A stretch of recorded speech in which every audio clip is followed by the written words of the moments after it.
Howdy, y'all. Welcome back to Ireland Bound. I know it has been a while.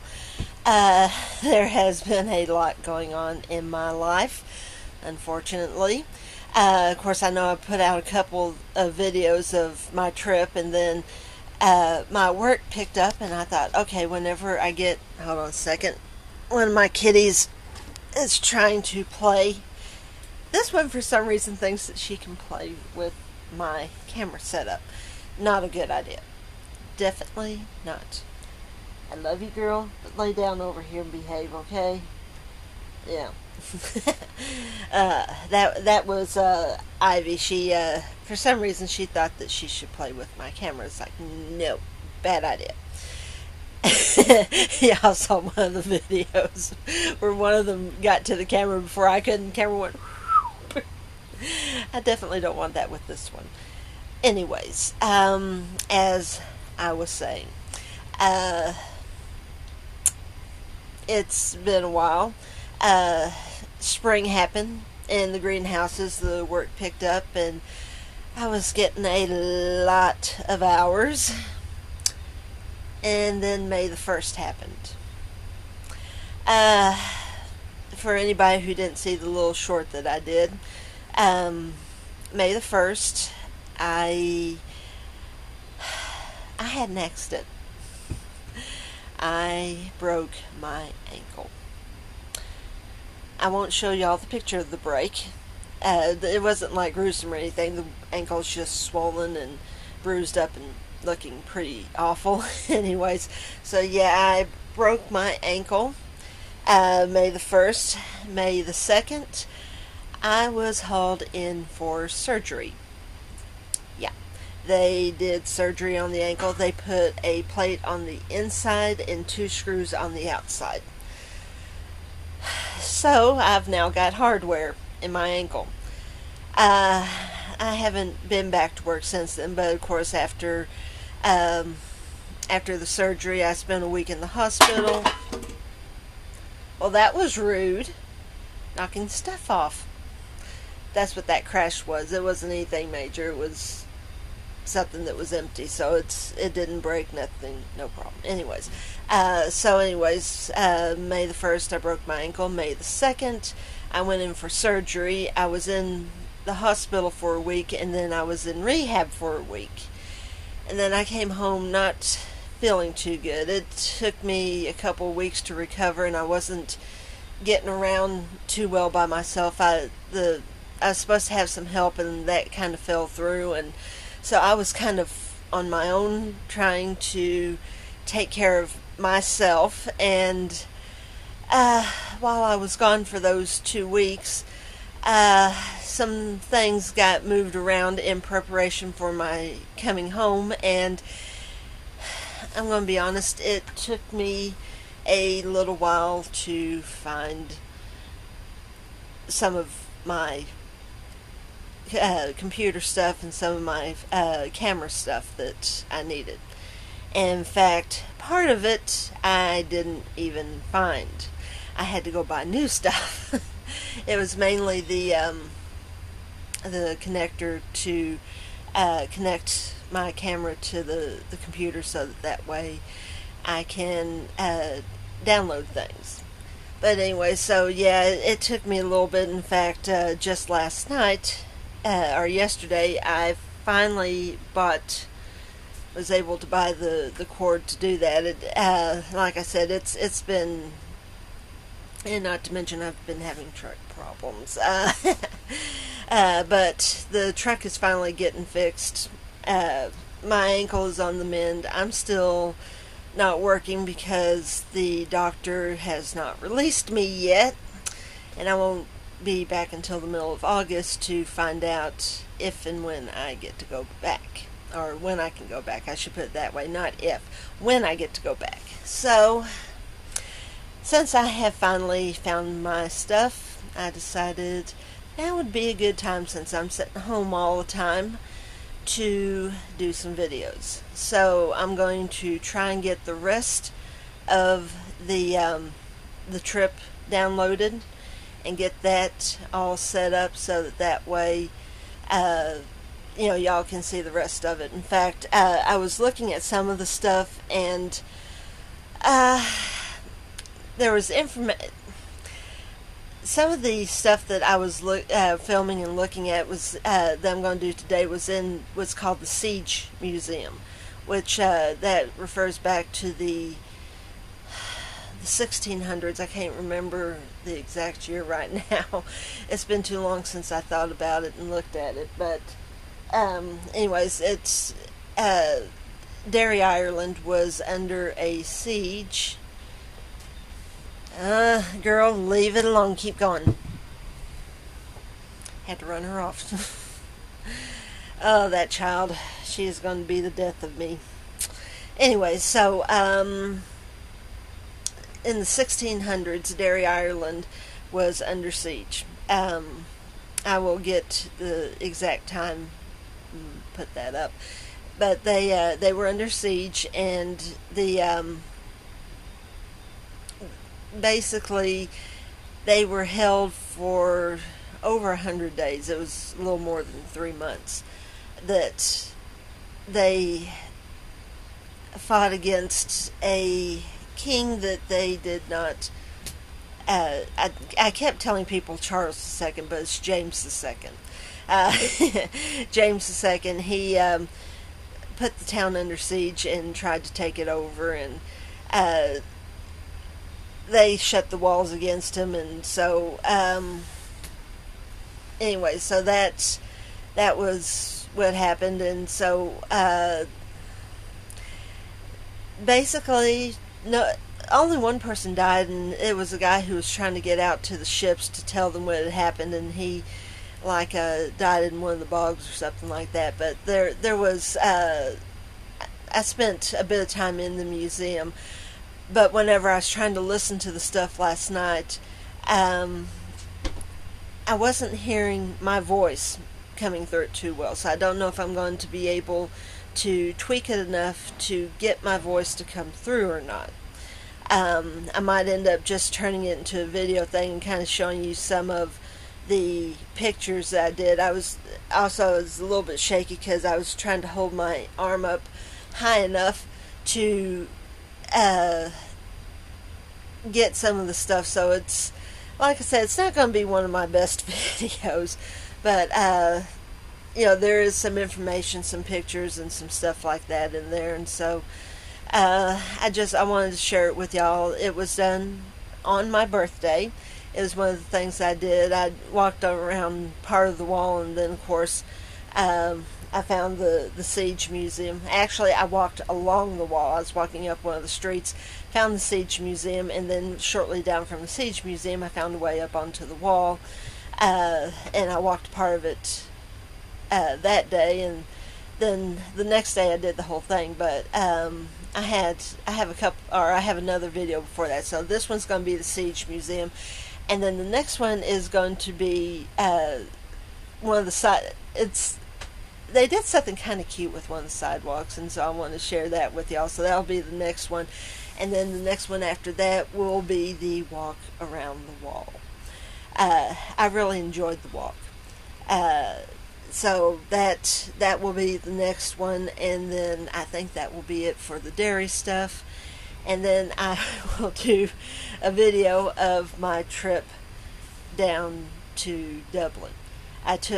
Started out on the bus, and then I ended up on a train, and so there's a couple videos with that. So we'll go through those when we get to them, and so there's, like I said, there's 2 or 3 more videos. So it's there's still more to look at and more to come. So I will quit talking, and I will show you my best I can piece together. There was other people in the museum, and so I was trying not to disturb them.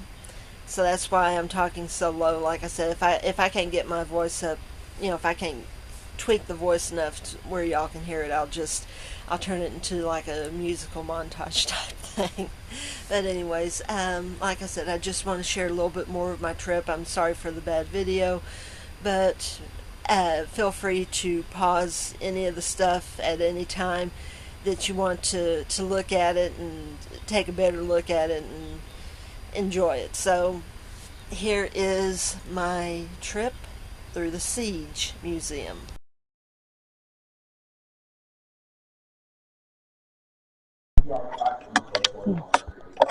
See.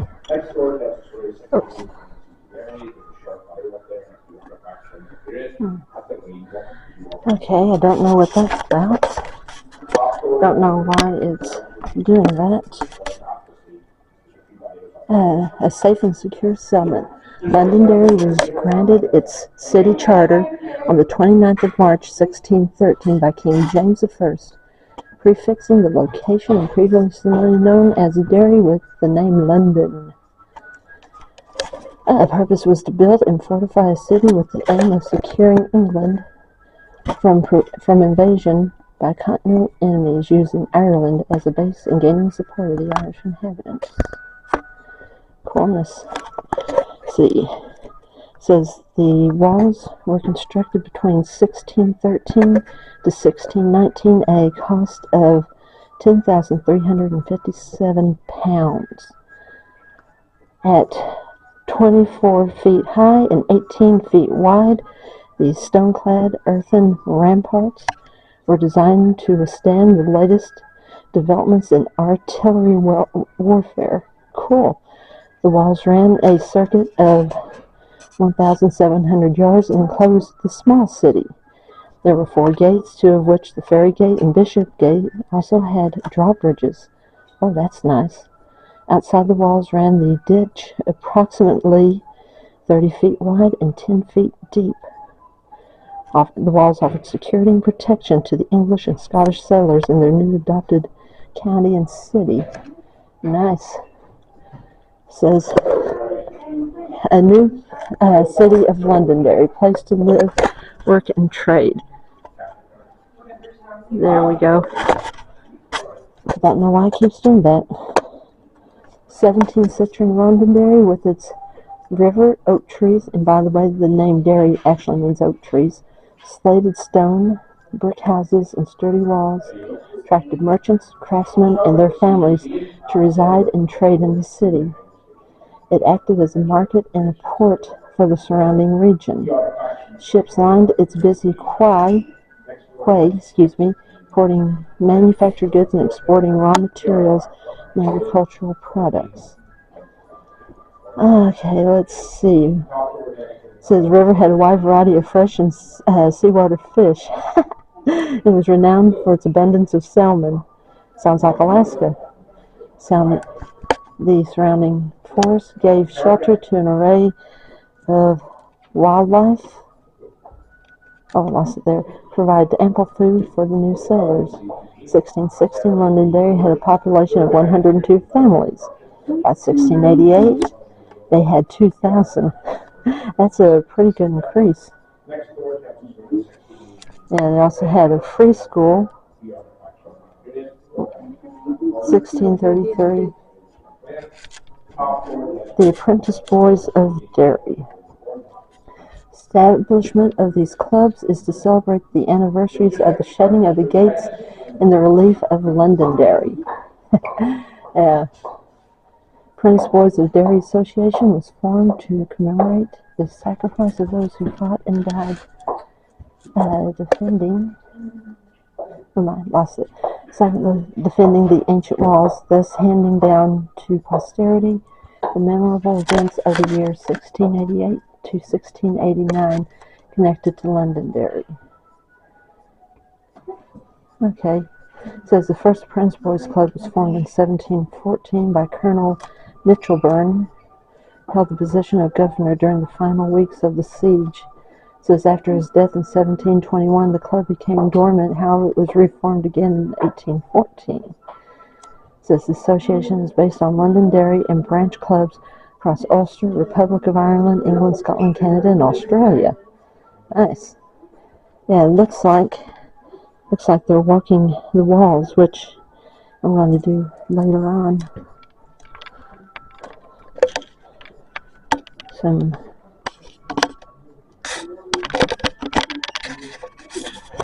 artillery. This looks a lot more newer and modern.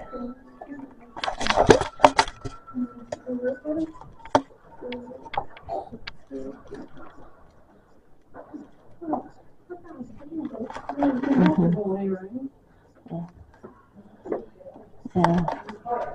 See, the Memorial Hall, or the MEM, as it is affectionately known, was built in 1873.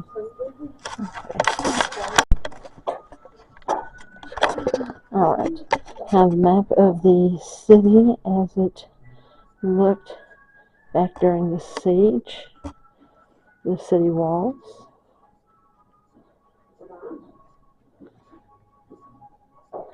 And of course, I know this right here is one of the drawbridge gates they were talking about. There's a lot of action that happened down here. And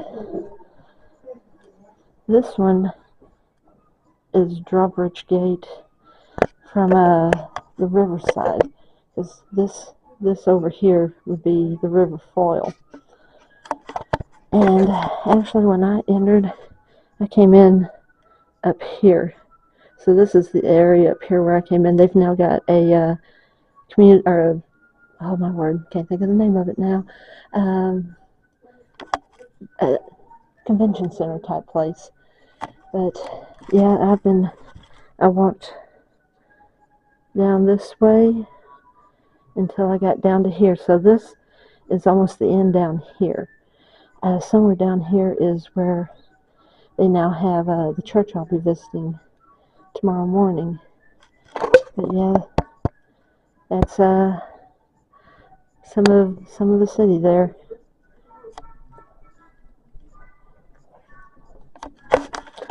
Yeah, let's see. Let's actually start back over here. Okay, Bishop's Gate is the southmost one I haven't gone in. Double Bastion, Walker Memorial Path, Grand Parade, Press Boys Memorial Hall, First Derry Presbyterian Church, I hope I'm getting it, Butcher Gate, Guild Hall, which I have visited earlier, Shipquay Gate, Ferry Quay Gate, Siege Heroes Mound, and St. Colum's Cathedral.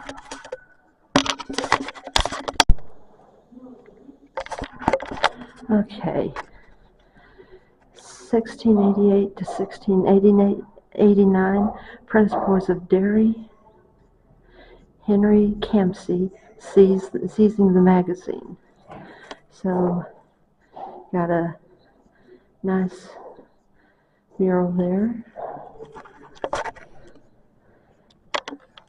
Drum that has some stuff on it. And Lundy the traitor. Apparently he was a big-time traitor to the cause and sold out the Irish people. Okay, the title of this is No Surrender. Here it shows groups inside the wall, and off there in the distance is a picture of the three ships commanded by, as I found out, he was known by that time, General Kirk.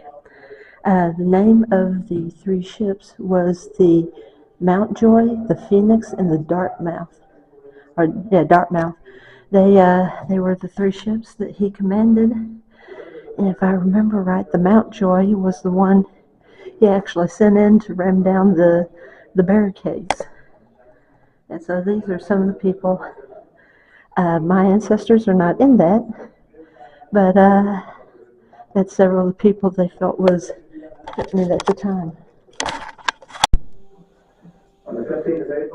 Okay, there's another thing playing, so I'm going to try and talk where you can hear me.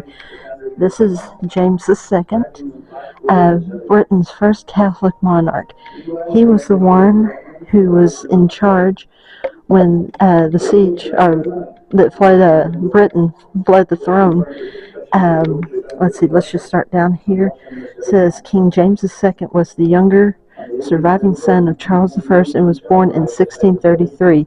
He converted to Roman Catholicism in 1671. It says he was crowned in 1685 and immediately pressured Parliament to press reforms that would benefit Catholics.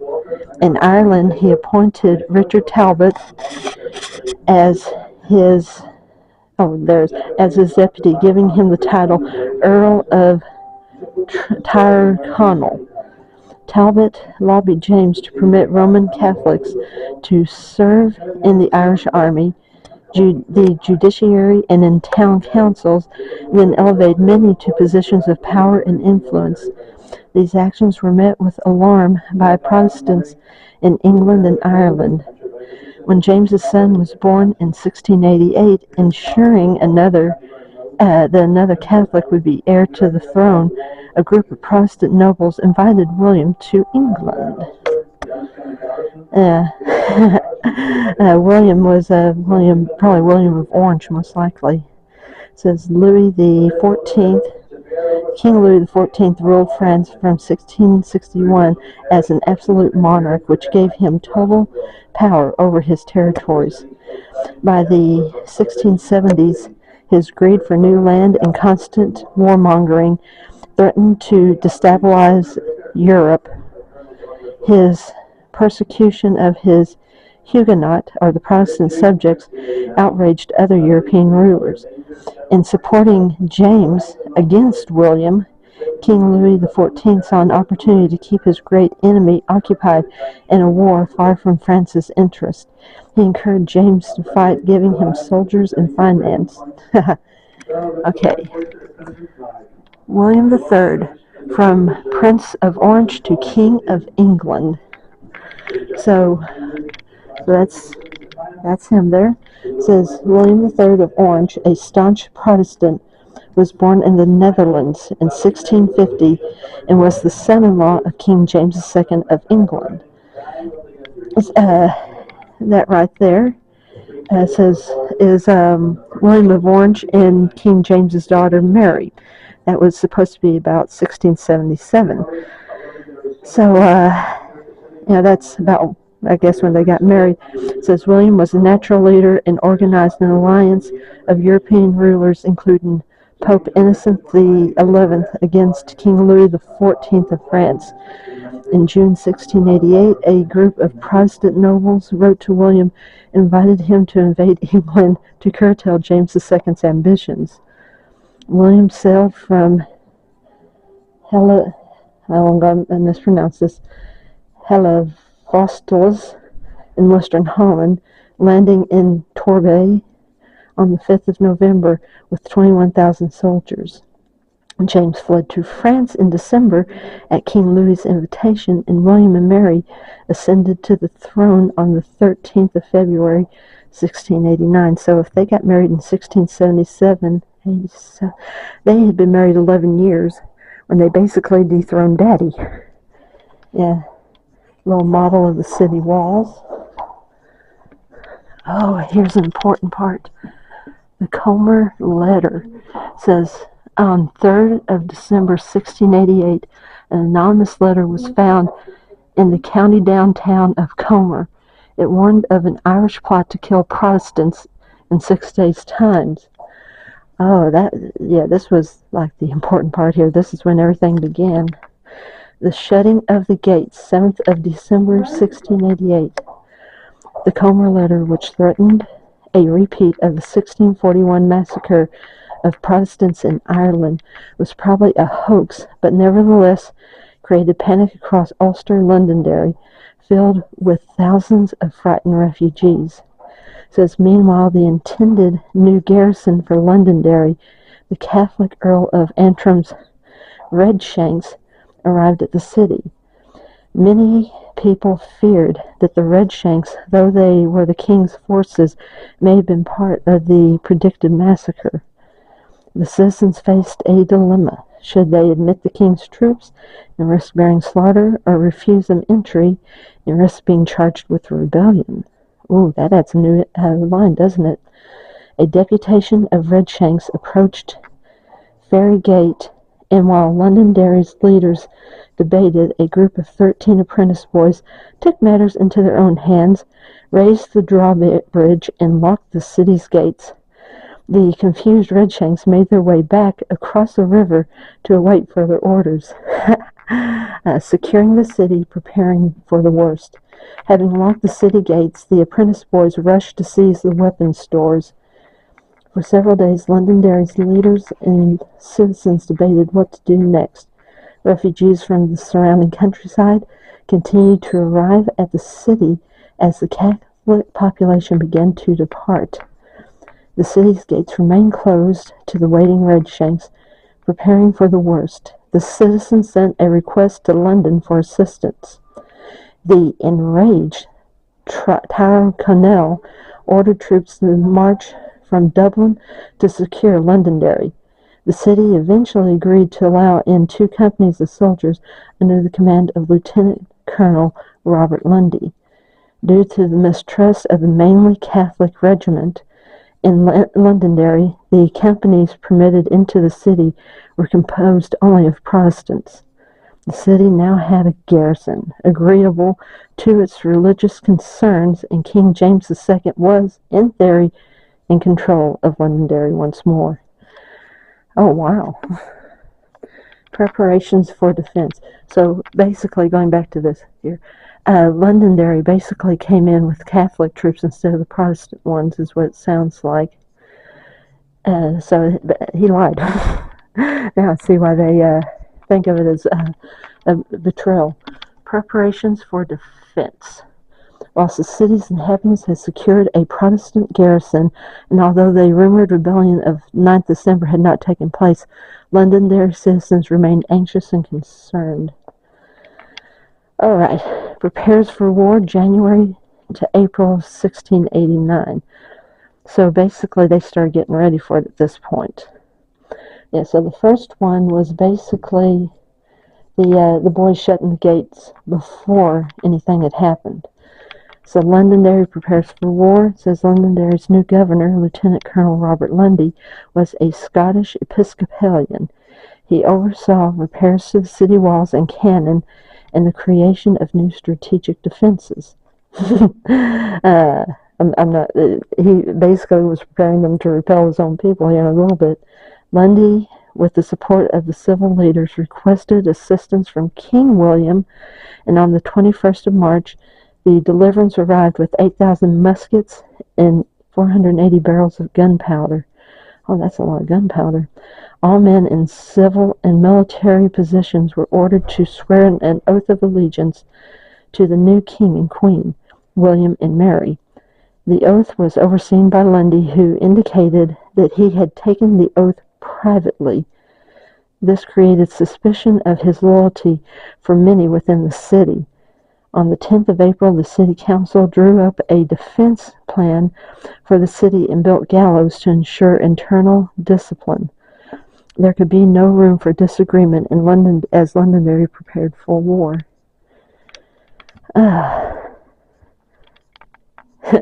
I guess this is supposed to be one of the apprentice boys. Let's see.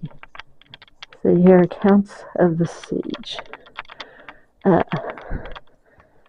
Let's see.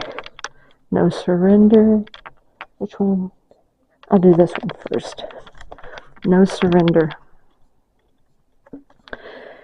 King James II arrived at Londonderry with his troops on Thursday, the 18th of April, 1689, believing that his personal appearance would gain him entrance to the city. Okay, now remember, this is the one that went Catholic. Okay, from the other side. You remember? He's the one that turned into a Catholic, and his daughter Mary is the one that married William of Orange. The defenders assumed that James had deliberately broken an agreement with that his forces would not come within 4 miles of Londonderry's walls, while talks between the city leaders and the Jacobite generals were ongoing. James was fired upon by some of the garrison, accompanied by a cry of "No surrender." James encamped outside the walls for 3 days in the hope of a peaceful submission, but to no avail. He then instructed his army to blockade the city, and the siege commenced. Many in the city were shocked by the garrison's actions and apologized to James, who accepted and offered peaceful terms for surrender. Later that day, Adam Murray, a local man who had already proven himself an excellent soldier and leader, entered Londonderry and challenged the city's leadership. He was offered the role of governor, but declined, and shortly afterwards Colonel Henry Baker and Reverend George Walker were appointed as joint governors of the city. Lundy, who had previously advocated a peaceful surrender, now feared for his safety and confined himself to his chambers. Later, with the assistance of Baker and Walker, he fled the city for Scotland disguised as an ordinary soldier. Yeah, I would say Lundy was a traitor. Battles of the siege. The fight to control Londonderry. While battles took place across northwest Ulster, most of the action was concentrated in the area around Londonderry. It says the defenders sought to secure defense at Pennyburn Mill and Windmill Hill, where numerous strategic battles took place.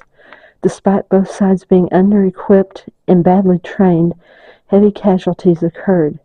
In particular, the Williamite defenders managed to inflict significant losses on their Jacobite attackers.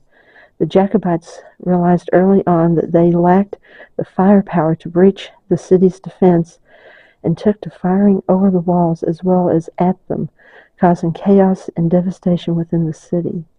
On May 1689, they constructed a wooden boom across the narrow part of the River Foyle to prevent help from reaching the city by water. So this is the one that my many times great uncle took down. The one that they apparently started cutting on it when they got it cut enough, they rammed it with the ship. So you can find out much more about all of these battles in the Great Siege interactive touchscreen located throughout the recreative city walls behind you. So that's going to be elsewhere. The Apprentice Boys.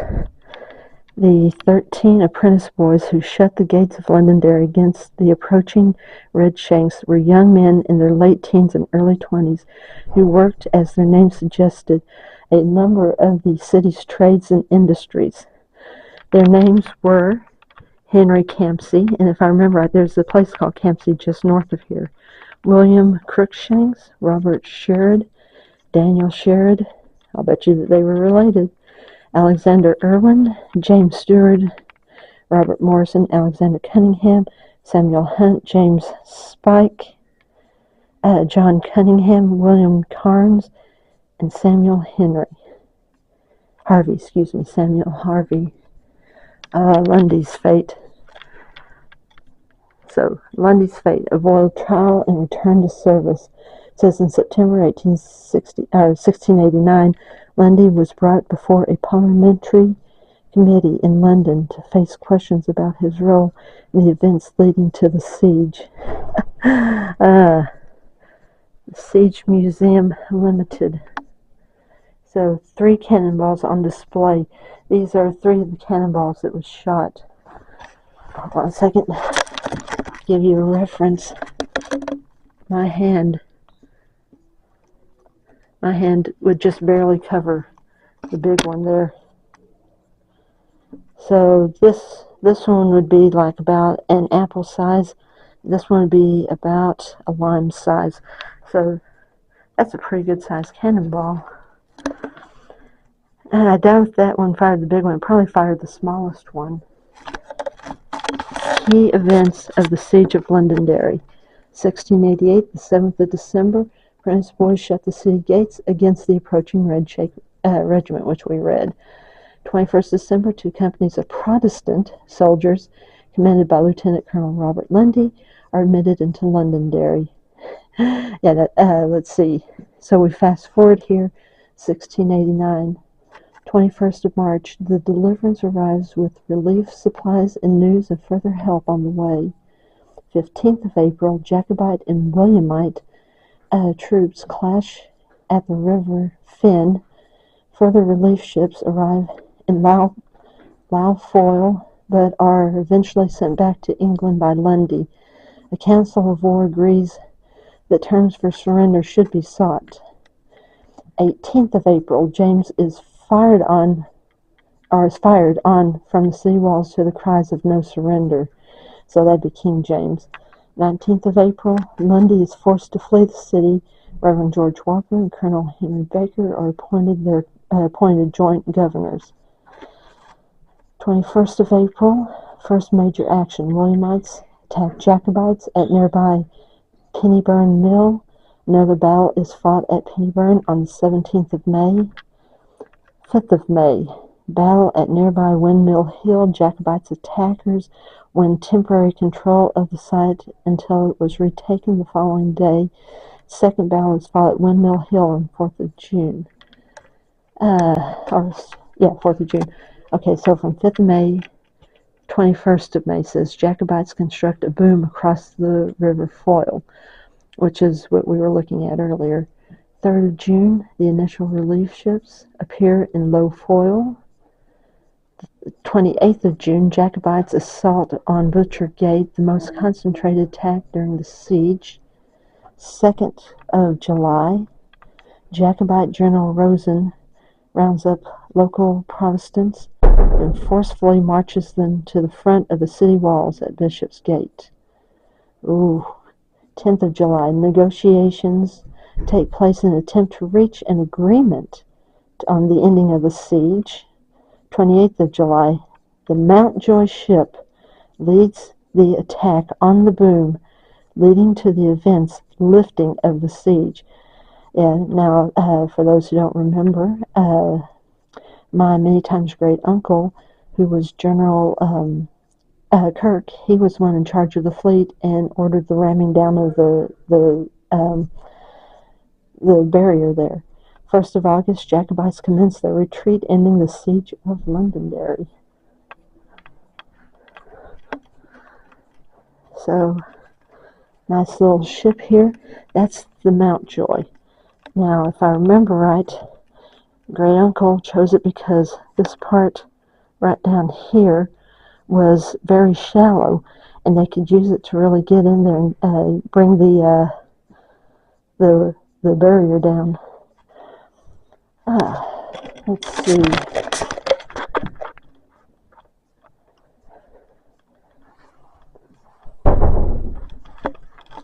Siege heroes. Remembered here are just a few of the city's heroes from this period. Colonel John Mitchborne, Colonel John Murray, and Reverend George Walker.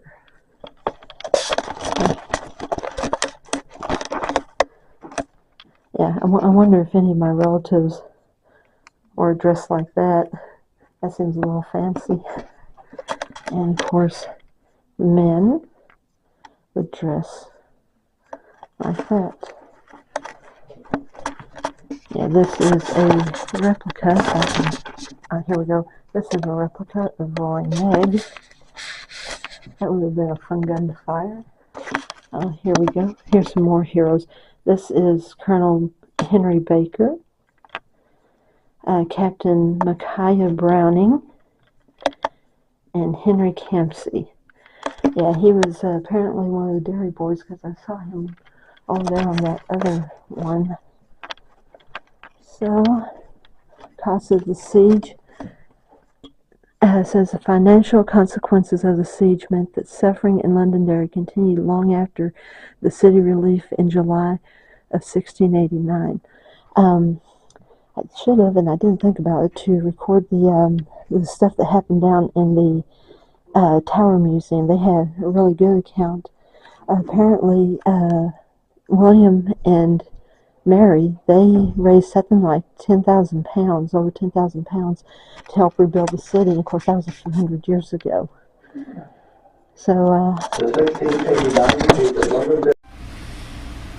well, there it is. Such as it is. It's a little bit shaky, a little rough. I was having to turn it off several times because either there were too many people around me, or I was going to a different section where there wasn't stuff pertaining to the siege. So there was I had to do it like in little steps, tiny little steps. But that is the video. It was, for me, it was kind of cool, a little bit emotional, especially whenever I started reading about my my one ancestor. He was like, well, I would, like, a distant uncle be like, would they still consider that an ancestor? Because he's not direct line, he's like offshoot line. But anyways, yeah, so I had, when they were talking about him, I was sitting there, I was like, yep, that's my uncle, I'm related to him. But yeah, so it was something else. There was a gentleman that was downstairs. He greeted me when I first came in, and he and I actually talked quite a bit, and he tried to find my family. He found what might be some of my family, but I didn't know if it was like uncles or whatever, so it's something that I need to do a little bit more research on. Of course, when I got back, I found out that on my mother's side finally broke a wall, and I found out that I had one of my mother's ancestors was in the walls of Derry, as well as my dad's family. There's like 4 lines of my dad's family, 1 line of my mom's family, and then 1 line of my dad's family that was the one that broke the barrier. He was the admiral of the fleet. So my family history is really, really wrapped up in Derry. It's one of those things, it was pretty cool getting to be over there and to be in the streets that my ancestors probably walked in. Knowing that they were there, what are the chances that they did walk those exact same streets? What I would have loved, and I wasn't able to do it because I couldn't find the right people to help me with it, was to find out where my ancestors might have lived. I should have probably gone back to the library at some point. There was a nice little library there. It had some nice people in it that I talked to my first night there. I did that because I was sitting there, I was thinking, I wonder if they have internet access like we do back here in Texas to maybe help me contact people. And no, it didn't. So, but anyways, so I hope y'all enjoyed that. Like I said, it's a bit rocky, it's a little bit uneven in places, a lot of places. But a lot of that, like I said, is because I'm sitting there trying to hold the camera up, and then I'm also trying to speak into it and trying to look up and keep it in line. It's hard to do whenever you're 5'4". Yeah, so but I did the best I could. Hopefully y'all got a little something. If nothing else, y'all can go on to the web page for them. I will put that in there so that the .com, .org, that sort of thing, so that way y'all can go and look at some of the information that they had on there and see some of it for yourself. They won't take you on a guided tour of everything. And like I said, there was more there. I was trying to hit the stuff that pertained to the siege. There was more things there. So if you ever get to Londonderry or Derry, Ireland, depending on who you are and how you think of it, you definitely need to go to the Siege Museum and the Tower Museum both. I did some little bitty short videos, like 2 or 3 minutes long, at the Tower Museum, but I didn't do anything that was very long. So It wasn't like worth trying to do a video for it. But yeah, go, like I said, go take a look at their website, see what they have to say, what they have to offer, and I guess I will see you on the next one, which should be my Sunday morning walk into town and the sidewalk. I don't know why, but I found that sidewalk so interesting. So, anyways, I hope y'all enjoy this, and I hope y'all will enjoy the next one. Talk to you later. Bye.